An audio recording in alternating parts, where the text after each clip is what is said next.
જિલ્લા કોંગ્રેસ દ્વારા ખેરાલુ કાર્યાલય ખાતે મહિલા સદસ્યતા અભિયાન યોજાયું। આજે તારીખ 22 જાન્યુઆરીના રોજ બપોરે 3 કલાકે મહેસાણા જિલ્લા કોંગ્રેસ દ્વારા મહિલા પ્રમુખ ડોક્ટર મેઘા પટેલની આગેવાનીમાં ખેરાલુ કોંગ્રેસ કાર્યાલય ખાતે મહિલા સદસ્યતા અભિયાન યોજાયું હતું, જેમાં ખેરાલુની મહિલાઓ હાજર રહી સદસ્યતા મેળવી હતી। જેમાં ડોક્ટર મેઘા પટેલે મહિલાઓને સંબોધન કરી આવનારી પાલિકા ચૂંટણીમાં કોંગ્રેસને મજબૂત કરવા હાંસલ કરી હતી। આ કાર્યક્રમમાં ડોક્ટર મેઘા પટેલ, જિલ્લા કોંગ્રેસ પ્રમુખ હસમુખભાઈ ચૌધરી, ખેરાલુ કોંગ્રેસ નેતા મુકેશભાઈ દેસાઈ, શહેર પ્રમુખ વિજય દેસાઈ સહિત કાર્યકર્તાઓ હાજર રહ્યા હતા। અહેવાલ રોનિત બારોટ, ખેરાલુ। શું નામ છે આપનું અને આજે તને લઈને અહીંયા મીટિંગ યોજવામાં આવી? મારું નામ ડોક્ટર મેઘા પટેલ, હું મહેસાણા જિલ્લા મહિલા કોંગ્રેસ પ્રમુખ।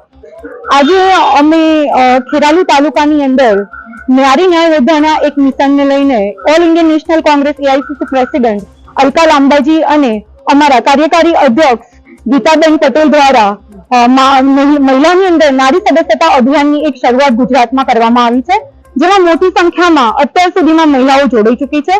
પરંતુ અમારું આ મિશન હવે અમે તાલુકા લેવલથી સ્ટાર્ટ કર્યું છે, જેથી હું અહીંયા તાલુકાઓમાં મહિલાઓને કોંગ્રેસ સાથે જોડીને અને આવનાર સમયની અંદર દરેક મહિલા એક યોદ્ધા બનીને કેવી રીતે મોંઘવારી અને આવનારા પ્રશ્નો સામે લડવું અને કેવી રીતના કોંગ્રેસ તેઓની સાથે હર કદમ પર સાથે છે એને લઈને આજે અમે મુહિમ સાથે આજે અમે અહીંયા ભેગા થયા છીએ। અહીંયા ખેરાલુ નગરપાલિકાની પણ ચૂંટણી છે, એની અંદર મહિલાઓ પણ ઉમેદવાર છે, તો શું રણનીતિ છે આપણી કોંગ્રેસ દ્વારા?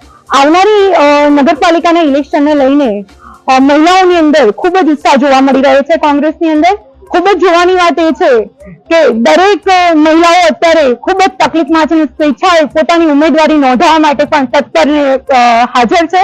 બહેનોને પણ એવું છે કે હું ખુદ ઉમેદવાર બનીને લોકોના પ્રશ્નોને હું વાચા આપું અને આવનાર સમયની અંદર ખેરાલુની અંદર મોટી સંખ્યામાં કોંગ્રેસ